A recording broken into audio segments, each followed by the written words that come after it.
The message arrived at 3 in the morning. Ambassador Park was sleeping in her small apartment on Station Horizon when her communication device screamed with the emergency tone. She opened her eyes immediately. In 15 years of diplomatic service, she had learned that late-night messages never brought good news. She read the transmission twice. Then she read it a third time, hoping the words would change. They did not. The Dominion had issued an ultimatum to the species. Surrender you're within 3 days or face complete destruction. No negotiations. No mercy.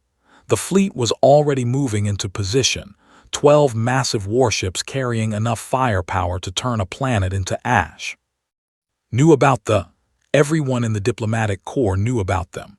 They were a beautiful species, resembling large butterflies with wings that shimmered in colors that humans could not name.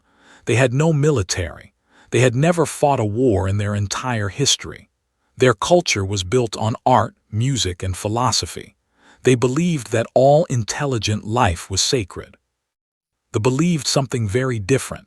They believed that the strong should rule and the weak should serve or die. They had conquered 11 species already. Their empire stretched across 12 star systems. Their warriors were legendary, standing over 2 meters tall with scales like armor and claws that could tear through metal. They had no chance. Everyone knew this. Dressed quickly and took the transport to Diplomatic Corps headquarters. The building was alive with activity despite the hour. Officers ran through hallways carrying documents. Communication screens flashed with incoming messages from a dozen worlds. The entire galaxy was watching to see what would happen next. Director Shin was waiting for her in his office. He was an older man with hair and tired eyes. He had served the Corps for 40 years. He had seen species rise and fall. He had watched civilizations burn. But tonight, something in his expression told that this situation was different. "You've read the transmission," he said. It was not a question. "Yes, sir, they're going to destroy the—" "They will try," leaned back in his chair. "The Galactic Council has asked us to intervene. They want us to send a diplomatic team to negotiate with the—" Felt her stomach tighten. "Sir, with respect, they don't negotiate, they conquer. They've made that very clear in every interaction we've had with them." "I know. They killed the last 3 diplomatic teams that approached them. They displayed the bodies on their flagship as trophies." "I know that too." Stared at him. "Then why are we sending another team?" Stood and walked to his window. Outside, the stars burned cold and distant. Somewhere out there, the fleet was moving closer to space with every passing second. "Because," he said quietly, "they asked for our help. And humans do not abandon those who ask for help." He turned back to face her. "You're one of our best negotiators. You've talked down warlords and dictators. You've prevented 3 wars that everyone said were impossible to stop. I'm assigning you to this mission." "I'm honored, sir, but I should tell you that I don't expect to survive. That's why I'm giving you protection." Almost laughed. "Protection?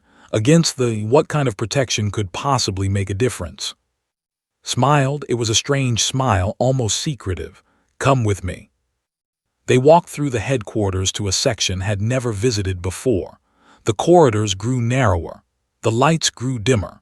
Security checkpoints appeared every 50 meters, each one requiring higher clearance than the last. Finally, they reached a simple door marked with no name, no number, no identification of any kind. "Inside this room," said, "is the best protection humanity can offer. His name is—" He served 15 years in our frontier guard, in a unit so classified that even I don't know everything they did. He has been assigned as your personal protector for this mission." The door opened. Did not know what she expected. Perhaps a giant in powered armor. Perhaps a soldier carrying enough weapons to supply a small army. Perhaps a genetically modified super soldier with eyes that glowed and muscles that bulged. Instead, she saw a man. He was average height, maybe a little shorter than she expected. His hair was black and cut short. His face was calm, almost peaceful, with eyes that seemed to look at everything and nothing at the same time. He wore a simple uniform with no medals, no insignia, no decoration of any kind. His hands were clasped behind his back. He carried no visible weapon. He looked like someone she might pass on the street without a second glance. "Ambassador Park," he said. His voice was soft, polite. I'll be keeping you safe." Looked at, she tried to keep the doubt from her face, but knew she was failing. "This is my protection," she asked. Against warriors who have killed thousands, against an empire that has destroyed entire civilizations." Did not seem offended by her words. He simply stood there, patient and still, waiting. Put a hand on her shoulder. "Trust me, they have never encountered someone like. They think they understand strength. They think they know what humans are capable of. They are wrong." Looked at again. He met her gaze. For just a moment she saw something in his eyes, something deep and quiet and impossibly old, something that made her think of ancient predators waiting in the tall grass, something that made her, for reasons she could not explain, feel completely safe. "I'll keep you safe, Ambassador," repeated. "You have my word." Took a deep breath. They were counting on her. Billions of innocent lives hung in the balance. She had no choice but to try. "When do we leave?" she asked. "Immediately," replied. "The shuttle is waiting." 3 hours later, sat in the passenger cabin of a small diplomatic vessel as it jumped into hyperspace. Across from her, sat in silence, his eyes closed, his breathing slow and steady. He looked like a man without a single worry in the universe. They were heading toward the largest warship ever built, carrying nothing but words and hope. Did not know if she would survive. But as she watched her strange protector sitting peacefully in his seat, she realized that, for the first time since receiving that terrible message, she felt something she had not expected. She felt hope. The flagship appeared on their sensors like a nightmare made of metal. It was called the Crimson Fang, and it lived up to its name. The ship stretched for nearly 2 kilometers, bristling with weapon systems that could not even identify. Its hull was painted the color of dried blood, decorated with the symbols of every species that had conquered. Some of those symbols represented civilizations that no longer existed. Felt her hands trembling as she watched the massive vessel grow larger through the observation window. Behind the flagship, 11 other warships held formation, each one capable of destroying a planet by itself. This was the invasion fleet. This was the force that would turn the into a graveyard. "They want us to dock at the forward bay," the pilot announced. His voice was tight with fear. "Ambassador, are you sure about this? We could still turn back." Looked at, he sat in the same position he had maintained for the entire journey, hands resting on his knees, face completely calm. He showed no sign of fear.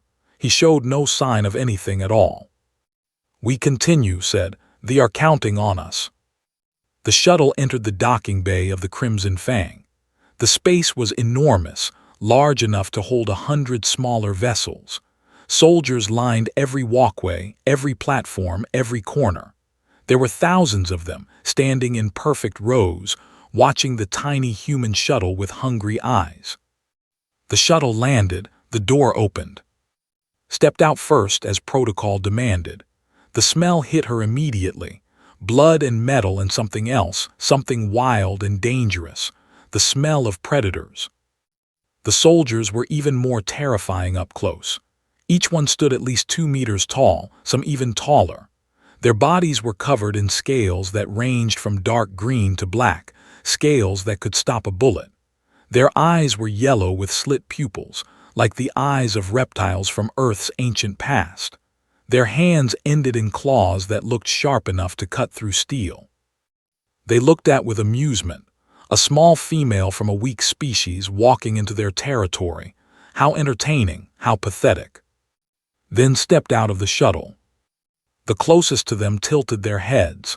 Their nostrils flared. They were confused. This creature carried no weapon they could see. He wore no armor. He showed no fear. His heartbeat, which they could detect with their sensitive hearing, was slow and steady, completely calm. The ambassador and her pet, one of the soldiers, growled. Several others laughed. The sound was like rocks grinding together. Said nothing. He simply walked beside as they were escorted through the ship. The corridors of the Crimson Fang told the story of conquest. Trophies hung from every wall, weapons taken from defeated enemies, flags from destroyed civilizations, and skulls, so many skulls, the skulls of species that had tried to resist and failed. Forced herself to keep walking. She counted her steps to stay calm. 100 steps, 200, 300, each step taking her deeper into the heart of the monster. Finally, they reached the war chamber. The room was massive, designed to hold the senior leadership of the entire fleet. Screens displayed tactical information about the system. Maps showed the positions of every warship. In the center of the room, seated on a throne made from the bones of his enemies, sat Warlord. He was the largest had ever seen. His scales were pure black, absorbing light rather than reflecting it. Scars covered his face and arms, each one representing a battle won, an enemy killed. His eyes burned with intelligence and cruelty. He had commanded the military for 30 years. He had personally killed thousands. He had never lost. Around him stood his generals, each one a legend in their own right. Warriors who had burned worlds and broken armies. Together, they represented more military power than most species would encounter in their entire history. Looked at, then he laughed. This is what they send. His voice was deep, like thunder rolling across mountains. A tiny female and a male who carries no weapon. The humans must think very little of us. I am Ambassador Park of the Galactic Diplomatic Corps, said. Her voice was steady despite her fear. Years of training had prepared her for moments like this. I come to discuss the situation regarding the... There is nothing to discuss. Leaned forward on his throne. They will surrender or they will die. Those are the only options. There is always another option, Warlord. Peace, cooperation. They have resources they would share willingly. They have knowledge and art that could benefit your empire. There is no need for violence. Snorted. Peace is the word weak species use when they want to survive. The strong do not need peace. The strong take what they want. He stood from his throne. He was even larger than had estimated. Standing, he towered over her like a mountain of scales and muscle. He walked toward her slowly, each step making the floor shake. You bring words, he said. Words are weak. Words are nothing. They will burn, and there is nothing you can say to change that. Held her ground. I bring a proposal that could benefit both our species, if you would just listen. Moved faster than she expected. His hand shot out, grabbing her arm. His claws pressed against her skin, not quite breaking it, but close, very close. And what happens? He asked, his face centimeters from hers. If I simply kill you now and take your ship, what happens if I add your skull to my collection? Could smell his breath. It smelled like blood, fresh blood. Then I stop you. The words came from, they were quiet, simple, almost conversational. Every in the room turned to look at the human who had just threatened their warlord. Released's arm. He turned slowly to face. What did you say? Met the warlord's gaze without flinching. I said I would stop you. The ambassador is under my protection. Anyone who tries to harm her will have to go through me. Silence filled the war chamber, then began to laugh. His generals joined him. The sound filled the room, echoing off the walls covered with the trophies of the dead. You stepped toward, you would stop me. You are small, you are soft, you carry no weapon. What could you possibly do against me? Did not step back. He did not lower his eyes. He stood exactly where he was, calm and still, like a stone in a river. Would you like to find out? He asked. The laughter stopped. Every eye in the room fixed on the small human who had just challenged the most feared warrior in the galaxy. His expression changed. The amusement faded. Something else took its place, something that might have been curiosity or might have been the beginning of respect. "Perhaps I would," the warlord said softly. "Perhaps I would." Warlord raised one massive hand. The room fell completely silent. Every warrior stood at attention, waiting for their leader's command. "You speak boldly," Human said. "I have killed warriors twice your size for lesser words, but I find myself curious. Your heartbeat has not changed. Your hands are not shaking. Either you are too stupid to understand the danger, or you believe you can actually back up your threat." "Remain still. I said what I meant," Warlord studied him for a long moment. Then he smiled, revealing teeth that could crush bone. "Very well, I will give you a chance to prove yourself. My champion, the Destroyer, has never been defeated in combat. He has killed warriors from 30 different species. He ended the existence of 2 civilizations who refused to surrender." Paused. "Survive 1 minute against, and I will listen to your ambassador's words. Fail, and I will kill you both slowly." Stepped forward. "Warlord, this is unnecessary. We came to negotiate, not to fight. There is no need for." "It is already decided. Return to his throne. Bring." The warriors parted like a wave. Through the gap walked the largest had ever seen, even bigger than himself. The Destroyer stood nearly 3 meters tall. His scales were dark red, the color of old blood. His muscles moved under his skin like cables of steel. In his hand he carried a blade almost as long as was tall, curved, and wickedly sharp, stained with marks that could only be old blood. Looked at, he did not laugh like the others had. He simply tilted his head, studying the human the way a predator studies prey. "This is my opponent." His voice was surprisingly soft for such a massive creature. "A small thing, fragile. This will not take long." The warriors formed a circle around the center of the war chamber. Hundreds of, pressing close, eager to see blood, was pushed to the edge of the circle, unable to do anything but watch. Walked to the center of the cleared space. He removed his jacket slowly, folded it neatly, and handed it to. "Hold this, please," he said. "I would rather it not get dirty." Took the jacket. Her hands were shaking. "You don't have to do this. We can find another way." "There is no other way," rolled his shoulders once. "The respect strength. Words alone will not convince them. This is how I protect you, Ambassador." He turned to face. The champion had entered the circle, blade held ready. The massive creature was bouncing lightly on his feet, eager to begin. 1 minute, announced from his throne. "Begin." Attacked immediately. He moved with terrifying speed, impossible for something so large. His blade cut through the air in a horizontal slash that should have cut in half. But was not there. He had moved at the last possible moment, stepping to the side so smoothly that it looked almost casual. The blade passed through empty air. Eyes widened slightly. He had not expected that. The champion attacked again, and again, and again.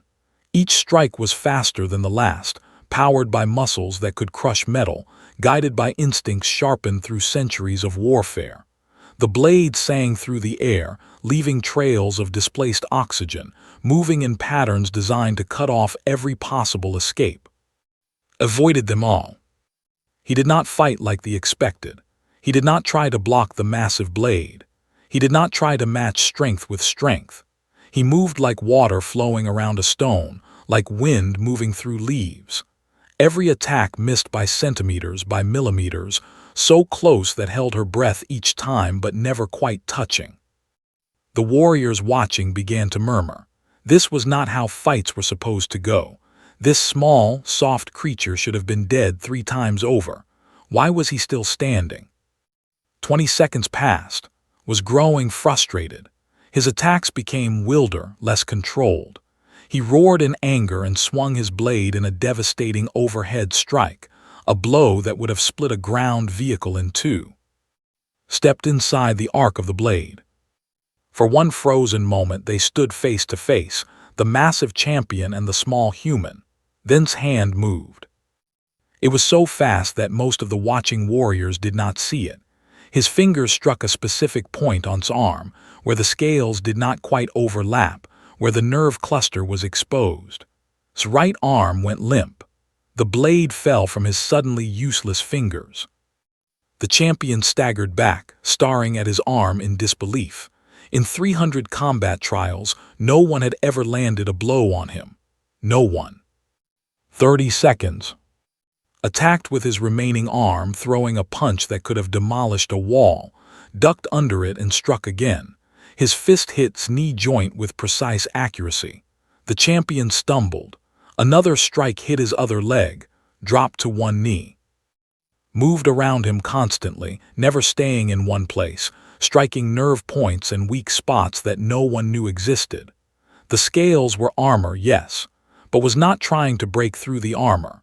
He was targeting the gaps, the joints, the places where even the strongest defense had weaknesses. 45 seconds. Was bleeding from 6 different wounds now, none of them serious individually but together draining his strength. Both his arms hung useless at his sides.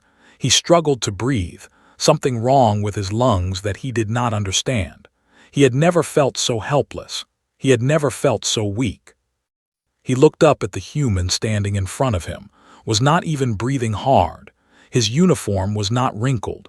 There was no sweat on his face. He looked exactly the same as he had before the fight started. 50 seconds, someone counted. Tried to stand. His legs refused to cooperate. He tried to speak to curse this impossible creature, but his voice would not come.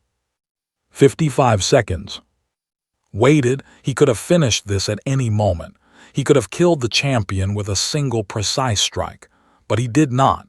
He simply waited. 1 minute. Collapsed forward, his massive body hitting the floor with a sound like thunder.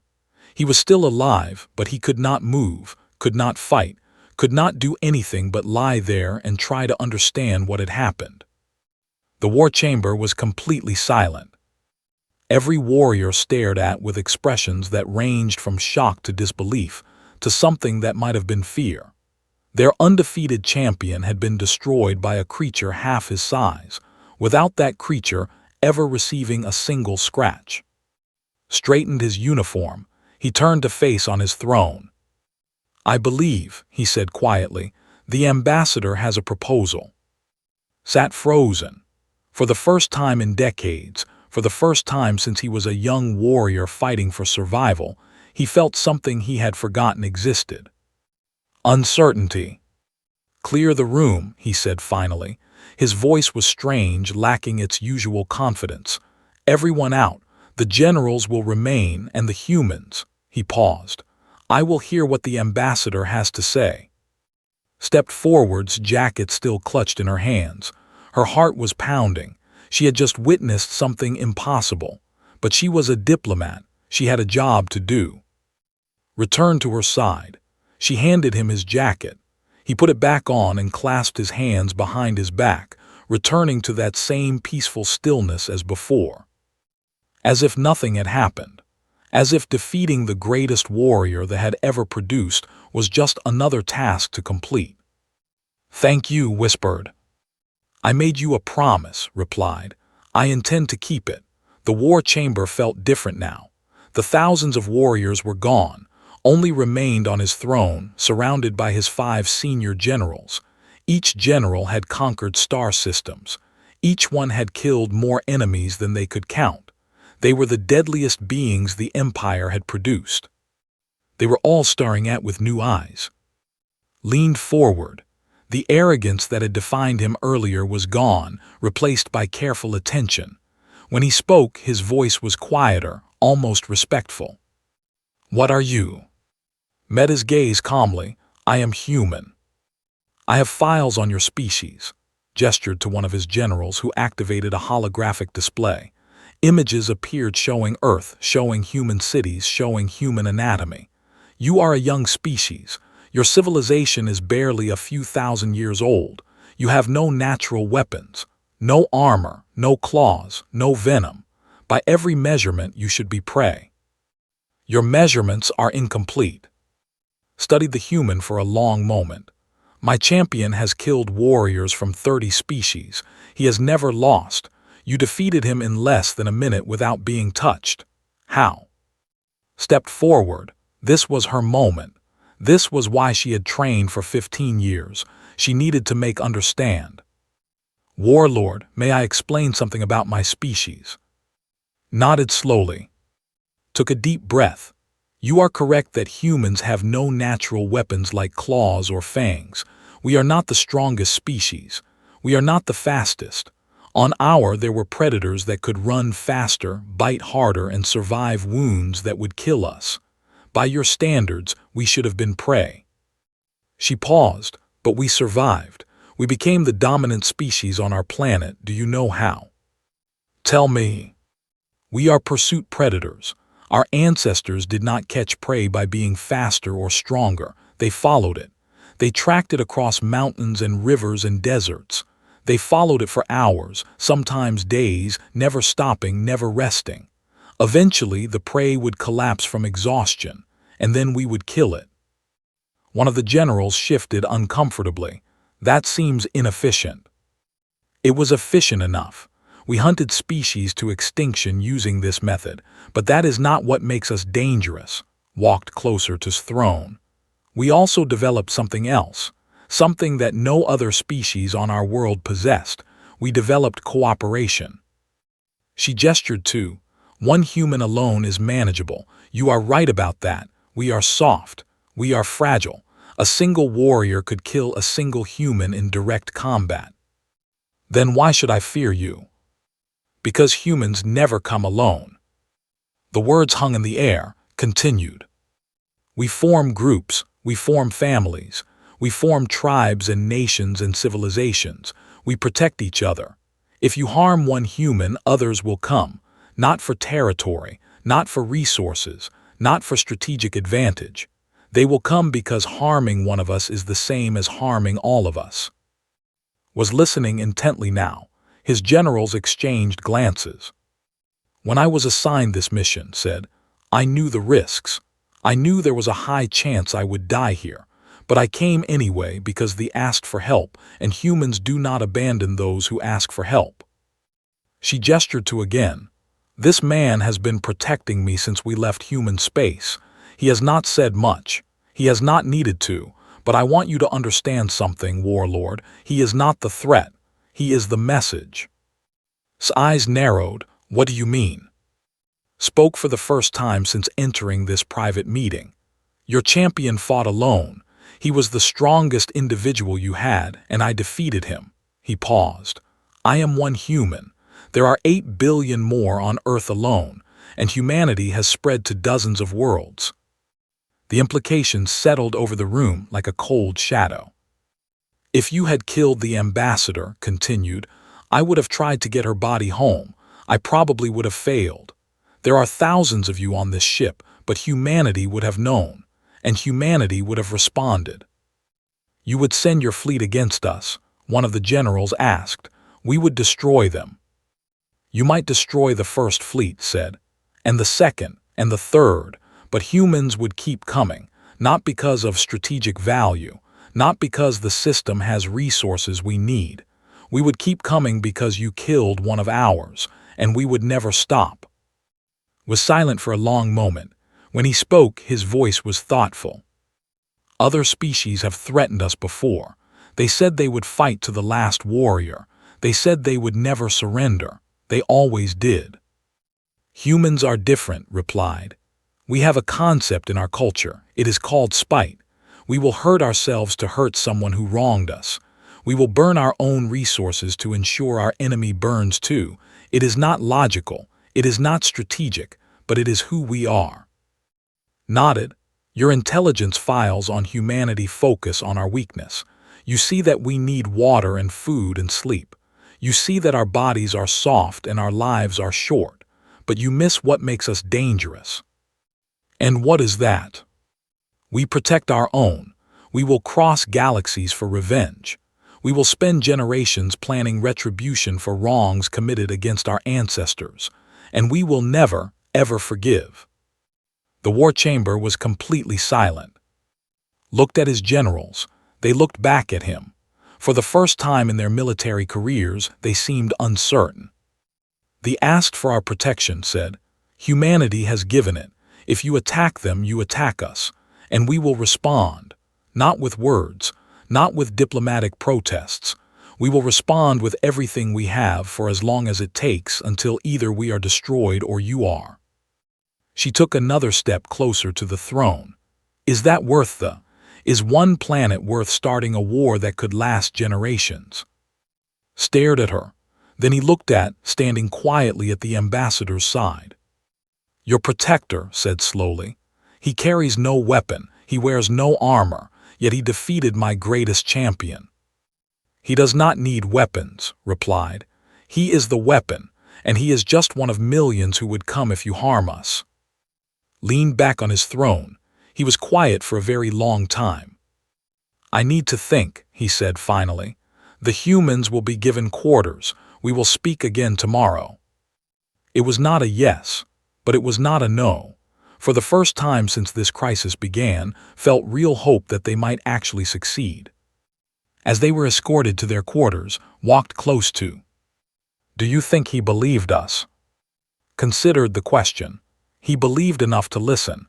That is more than most species manage. What happens if he decides to attack anyway? Was quiet for a moment.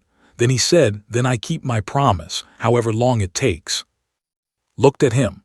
This quiet man who had defeated a champion without breaking a sweat. This soldier who had volunteered for a suicide mission without hesitation. Why, she asked, why did you agree to this assignment? You could die here.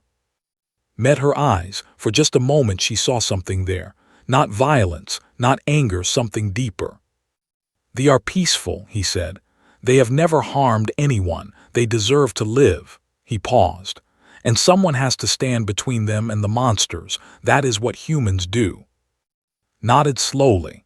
For the first time, she truly understood why Director had chosen this particular protector for this particular mission. It was not just about strength. It was about who humans were at their core. Protectors, guardians, the ones who stood in the gap. She hoped understood that too. Morning came on the Crimson Fang, though morning meant nothing in the endless darkness of space. Had barely slept. She had lain awake in the small room they had been given, staring at the ceiling, thinking about everything that could go wrong. Had slept peacefully, or at least appeared to. When she woke, he was already standing by the door, hands clasped behind his back, watching and waiting. You should eat, he said. Today will be important. Before could respond, the door opened. A guard stood outside, his expression unreadable. The warlord will see you now. They walked through the corridors of the flagship for the last time. The warriors they passed were different now. Before, they had looked at the humans with amusement, with contempt, like predators watching prey. Now they watched with something else. Curiosity, caution, and in some eyes something that might have been respect. News of defeat had spread through the entire fleet. The war chamber was empty except for. He sat alone on his throne of bones, no generals around him, no warriors watching. He looked older somehow, as if the night had taken something from him. Ambassador, he said, human. Warlord replied. Stood from his throne. He walked toward them slowly, stopping a few meters away. He studied with those burning yellow eyes. I have been fighting since I was old enough to hold a weapon, said. I have conquered 11 species. I have burned worlds and broken armies. I have never known fear. He paused. Last night, I felt it for the first time. Waited, her heart pounding. Not fear of your protector, continued. He is one being, and no matter how skilled, he can be overcome by numbers. I felt fear of what he represents, of what would come after. He turned to look at the tactical displays still showing the system. I thought about what you said, about humans never stopping, about crossing galaxies for revenge, about spite. He laughed, a harsh sound. Spite. I had never considered that as a weapon before. It is not our greatest weapon, said, but it is the one we are most willing to use. Nodded slowly. I made inquiries overnight. I contacted our intelligence division. I asked them to find everything they could about human history. Felt a chill. She could guess what they had found. Your species has destroyed itself repeatedly, said. You have fought wars that killed millions of your own people. You have developed weapons capable of ending all life on your planet, and you came close to using them. He shook his head. Any rational species would have stopped, would have found peace. You kept building more weapons, kept fighting. We are not always rational, admitted. No, you are not. Looked at her with something that might have been wonder, and that is what makes you terrifying. He walked back to his throne but did not sit. Instead, he activated a communication device, recognized the channel. It was broadcasting to every ship in the fleet. This is Warlord, he announced. All vessels are to withdraw from space immediately. The invasion is cancelled. Felt her legs grow weak. She had hoped, but she had not truly believed. Warlord, one of his generals, responded through the channel. May I ask why? Looked at, the human stood in his usual pose, calm and still, showing no emotion at all. Strategic reassessment, said. The resources of the system are insufficient to justify the potential cost. All vessels will return to space. This order is not to be questioned. The channel closed. In the distance, could hear the great engines of the Crimson Fang beginning to change course. Thank you, she said. The will not forget this mercy. It is not mercy, his voice was hard. It is survival. I will not lead my people into a war we cannot win. He paused. Or rather, a war where winning would cost us too much. He sat on his throne. For a moment he looked tired. Then the hardness returned. Go, ambassador, take your protector and leave. Tell your people what happened here. Tell them that the chose peace. And tell them that we will be watching. Bowed, it was not a gesture of submission, but of respect between equals.